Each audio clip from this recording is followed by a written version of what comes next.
Tim's a sheep producer based down at Pigeon Ponds in north of Hamilton, and Tim's also got his own Best Wool Best Lamb group, so he coordinates the Best Wool Best Lamb group as well. He's a regional chair of the Southern Australian Meat Research Council for the Western District, and Tim's talking about the work that he's done on his own property with regards to lamb survival and animal welfare.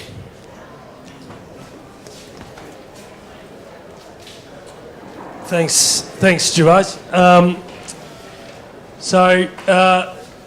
a lot older than that photo, so we better update that, get away from that. So what I'm going to talk to you today about is just a system that we've created, I suppose, over time, over 20 years of farming, and anyway, we'll press on, but I reckon we're probably on to something.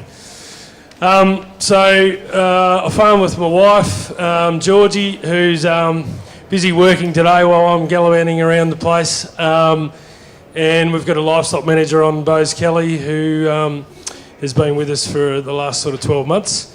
We, as Gervais said, we're southwest Victoria, 600 mil rainfall and about 8,500 composite self-replacing sheep.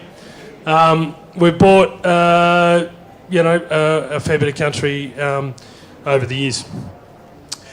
There's just a bit of a map of the farms. That's the home block, the original sort of block that I grew up on, and this is the country that we have purchased since 2011. One thing that you might notice on there is our paddock size. We've just done about 100 kilometres of fencing in the last 6 years. We're not averse to putting fences in. We've got fairly undulating country and we need to address the soil types. And it's great hearing some of the talks this morning. I've got 20 years of diaries that will tell you that mob size is extremely important to twin lamb survival. And I've noticed those differences over leasing country and owning country, but we'll get onto that. So it's just some of the things that, I suppose have been defining things that we've done over the years and in my farming life. And one of the big things, I suppose, was when I first came home to the farm, and I really liked data, and land plan had started, and I've never bought a ram in my life without data on it. And there was a fella in here, Johnny Keeler, he was a big inspiration in those early years and got me really interested in buying animals that were performance recorded. Some of the things that we implemented over the years, pregnancy scanning in 1995, and we actually, the first year we only did wet and dries, and from 1996 onwards we've been scanning for multiples. Last 10 years we've been isolating triplets as well. Ceased mulesing, we had a self-replacing meat sheep flock. We didn't think it was necessary to mule sheep, and we ceased that at 1996. Weaning was another defining time. We used to sell suckers straight off mum, and weaning was really, really important. We found for ewe recovery, and one of the things that we did notice in the early years of scanning is that some ewes would twin one year and then they'd only go single the next year, and we didn't allow that time for that ewe to recover. So weaning was, in the first couple of years when you're inexperienced at weaning, it was a bit traumatic, as probably a lot of you reflect, but once you learn a few tricks of the trade, you get the ewes a hell of a long way away from the lambs. It seems to work pretty well. Really started to see the differences in leasing. We started leasing a lot of country, and had substandard pastures, but big mobs and big paddocks, and we really noticed a difference in mob size. Started joining new lambs in 07. We didn't really know what we were doing in those early years, but we've been having some really, really good results in hitting targets recently. And then, we were really chasing growth, and we all were told to be, we needed lean lamb in those early days. And we ended up getting sheep that were getting really, really big and very lean and fast growing. And being a person that used to shear sheep for about 5 years at home to supplement my farm income in the early days, it wasn't much fun dragging out 100 kilo ewes. And so we sort of started to use our genetics a little bit differently and concentrating on a lower standard reference weight and putting fat and muscle in our sheep from around that 2008 period. And that was in a result of having failed springs and having lambs that were probably hitting the weight specs, but they weren't hitting the fat score specs. And we wanted a sheep that was resilient to those tough seasons and able to reproduce and conceive twins the following year after a tough spring. And so we progressed down to 2010, and that's when we started, we started with 6-week lambings up here in the early years, and then we started to play around with, I think we started 5-week joinings in around early 2000s, and then 2010 we started going down to 4-week joinings, and I'll allude to what we'll do further down the track. 2014 and 15, we were lucky enough to be a site in the maternals project. We wanted to find out information about maternal sheep. A lot of the lifetime wool research was all done on merino sheep, and we had Lifetime Ewe as one of the most successful extension programs out there, but we didn't have a lot of data on actual maternal meat sheep and how they reacted to different pastures and different condition scores and lamb survival and that sort of thing. So in that first year, it was we had sheep that had high, medium, and quite low and alarming condition scores, and we lambed them all on 1,000 kilos of feed, and then we looked at the reactions of what our twin and single survival was.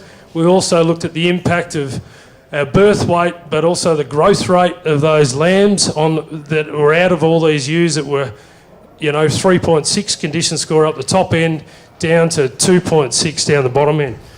And then we looked at the ewe recovery and the carryover reproduction of those ewes. So what were the impacts if we had ewes in really light condition, but we lambed them on good feed?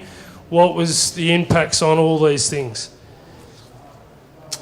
The second year of the project was looking at, we had high and low condition score sheep, but we lambed them on all these different pasture covers from 700 kilos, and I can tell you now the 700 kilos turned into 400 very quickly, and all the way up to 2,000 kilos. And what we found was, some of those old recommendations out of things like Progrades and stuff, that 1,500 kilos is basically the optimum for growth rates in our lambs. But we did notice that, these maternal sheep that we'd designed were amazing how they could still perform. And really one of the main things that we noticed is even though these low condition score sheep had lambs that were a little bit lighter, the difference in that first year was really the birth weight was the only difference in the lambs. So if we had a decent amount of feed, and even if the ewe was light as opposed to heavy, the only difference was actually the lamb, instead of being 4 kilos, it was 5 kilos. That kilo difference went all the way to weaning. So that was quite interesting that we could have a light ewe and present a lot of good pasture and it'll perform, those progeny perform. So what have we learnt today? What does it all mean? Where do we get to? What enables us to optimise our production? So we learn a lot. Ewe survival, I think, is really underrated, and we can't have great lamb survival unless we've got great ewe survival. It sort of goes hand in hand. So one of the things that, has really been pertinent to us and to me is, being able to select the right paddocks to get the right outcomes with lamb survival. We knew that, as I said before, I've got diaries that will tell you that smaller mob size works for multiple bearing ewes. We also know that from those projects and a lot of the research over many, many years that, providing that right amount of feed at the birth site, especially for twin bearing, and really everything's about twins in this talk. That's where our big gains and losses are. And we know that, we want decent feed quality at that late pregnancy and early lactation, and we also want to hit those targets with our condition scores of our sheep. We don't want them too fat, so we've got dystocia issues with singles. We certainly don't want them too fat with twins either too, because we've got maintenance issues with cast ewes flat on their back. but we also don't want them too light. So how do we achieve all these targets? This is how we do it. Now, I'm happy to stand here today and say I reckon in 20 years' time that if you want to be progressive in handling sheep and hitting those targets, you will all be lambing on single cycles. That's what I reckon. I'm happy for people to argue with me. Now, there's earlies and lates. Now, there's some of you in the room might have done earlies and lates. I reckon earlies and lates is good, but your chessboard's full. You've got no room to move. Okay, you need definitive gaps between your lambings. So if we're going to use our best paddocks multiple times, how do we do it when the early ones haven't finished and the late ones have started? And that's where that earlies and lates I think has got a bit of an issue, is that your chessboard's full, you've got all your bases loaded and you've got no flexibility. So what we've done is we went originally, as I said, 6 weeks, 5 weeks, 4 weeks, and now for the last 3 years we've been lambing in single cycles. So we only joined for 17 days.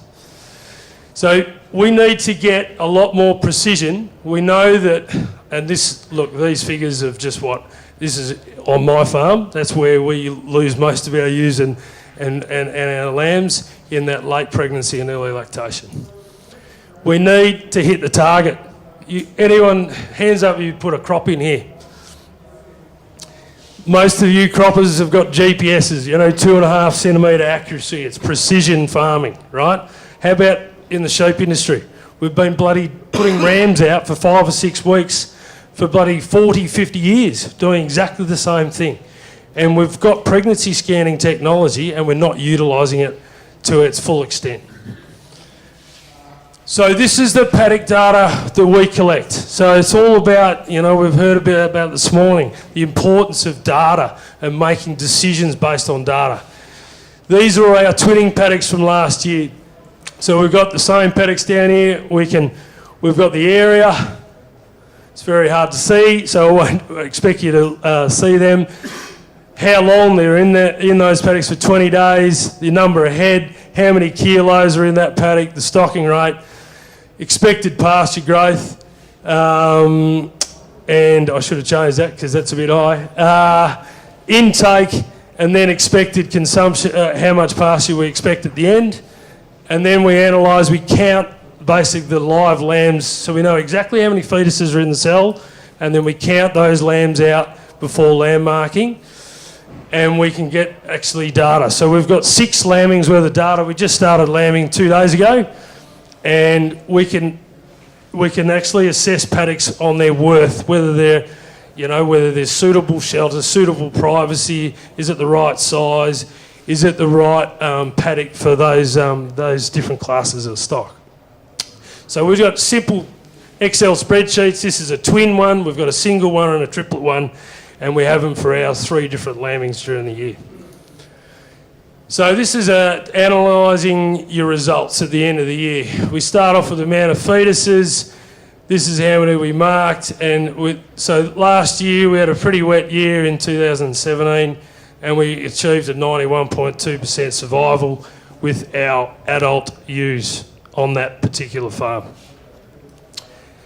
So the other things that we analysed there, 1.2% ewe mortality, and ewe mortality obviously, as I said before, super important if we're going to get great lamb survival. So this is our scanning information for this year. This figure here is the amount of fetuses that we've got to manage this year. I don't give a rat's what your scanning percentage is. I don't like cheap pub talk. Guess what? I scanned 190%. That's the new brag in the industry now. Like it used to be your lambing percentage, now it's moved to your scanning percentage.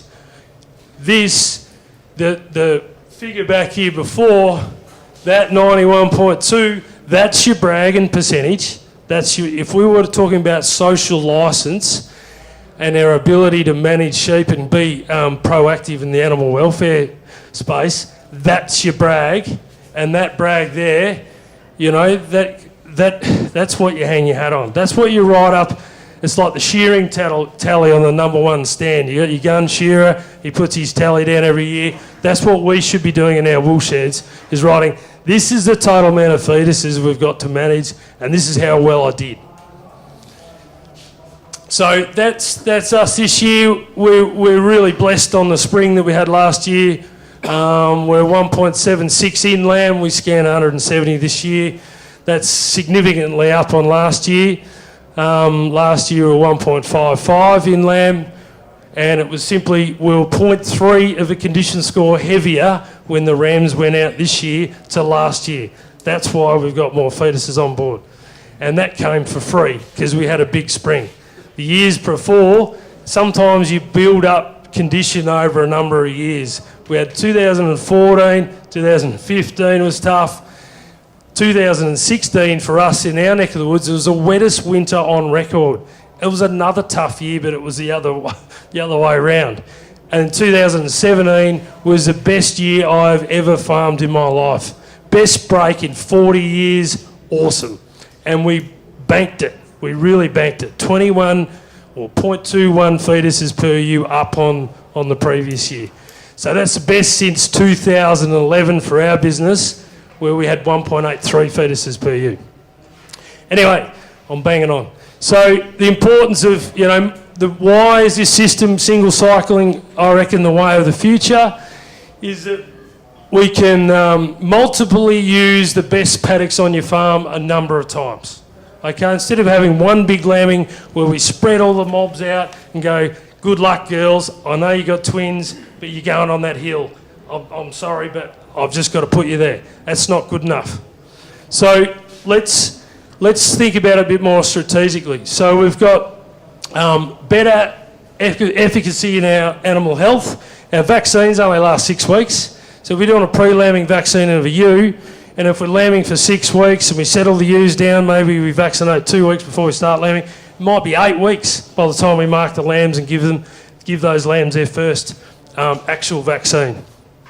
So that coverage in the ewe is worn off, as is the paddock that we put the ewes in with 1,500 kilos of feed.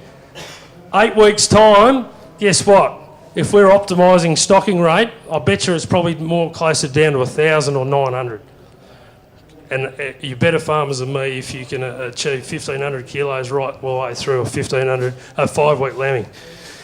So marking date, lamb marking contractors and the people that catch your lambs at lamb marking love you if you've got lambs that are only 3 weeks old to pick up and put in the cradle.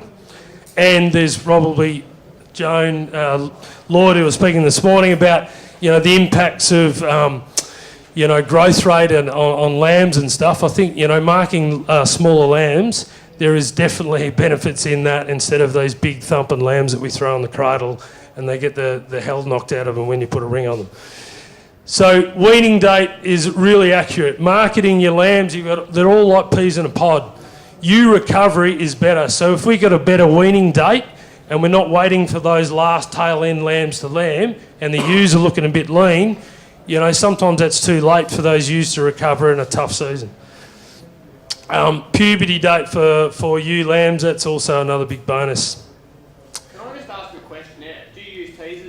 Yeah, I do. Yeah, there's a lot of detail I can't fit in this 20 minutes, but yeah, we do use teasers for 2 weeks, but we'll have time for questions at the end. So I'm just going to play a little clip. We're doing an MDC project at the moment on this process, and sort of trying to highlight, I suppose, the benefits of using this system.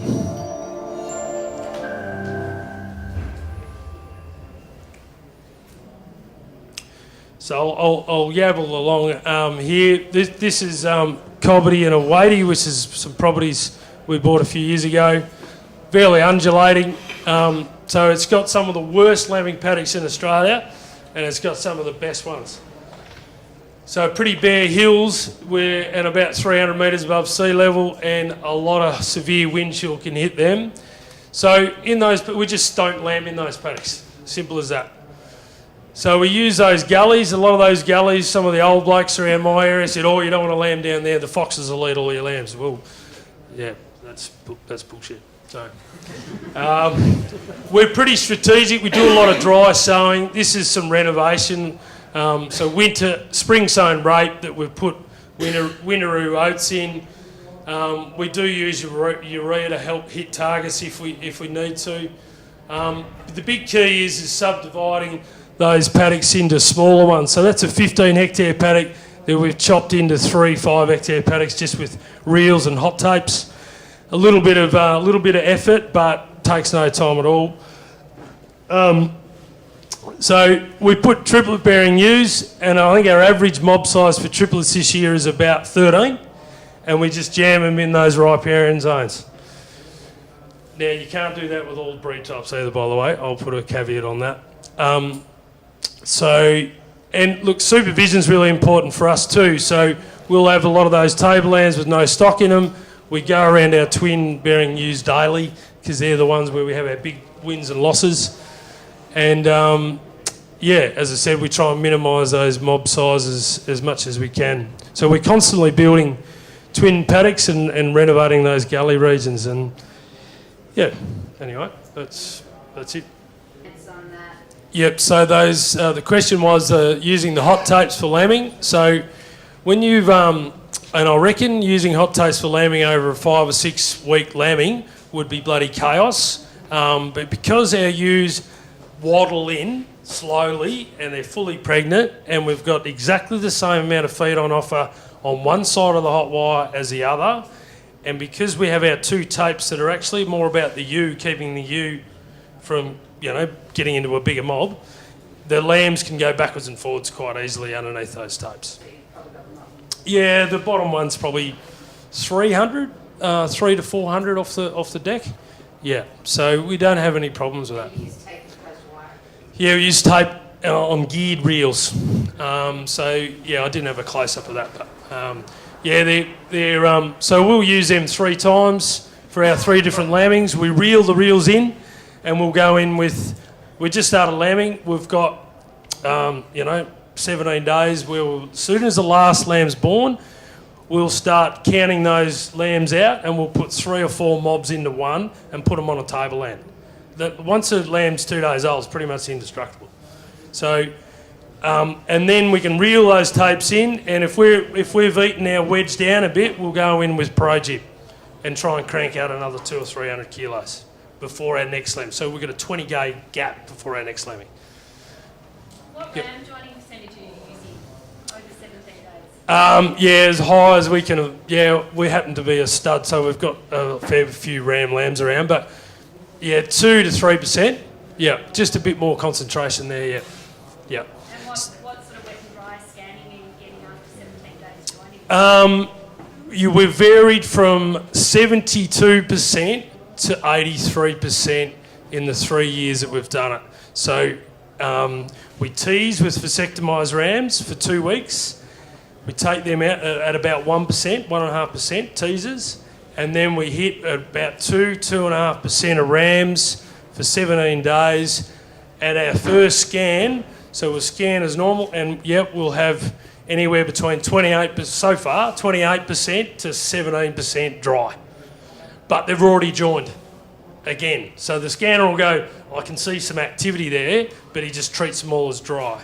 So the system we do over 5,000 or 6,000 ewes, we might scan another 800 more ewes than we normally would do on a 5-week joining. But that's, so 800 ewes, it's stuff all, $1,500 in your time and the scanner's money. Yep. I don't quite understand I understand single cycle lambing. So you join for one cycle, 17 days. Yep. You then join again? Yep. How much later? 20 days later. How do you know which ewes are already in lamb? You join everything again, okay. But with a lot less rams.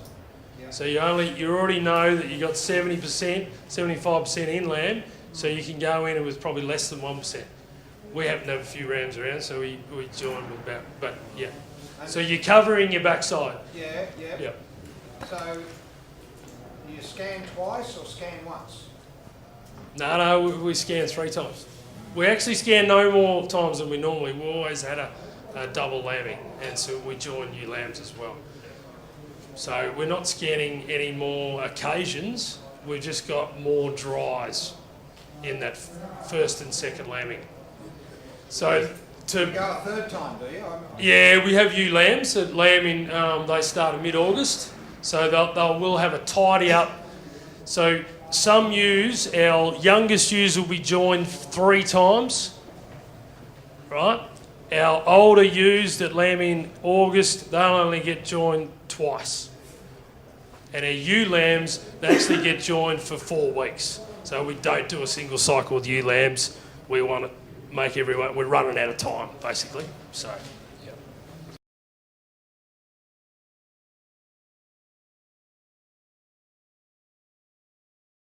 Authorised by Victorian Government, 1 Treasury Place, Melbourne.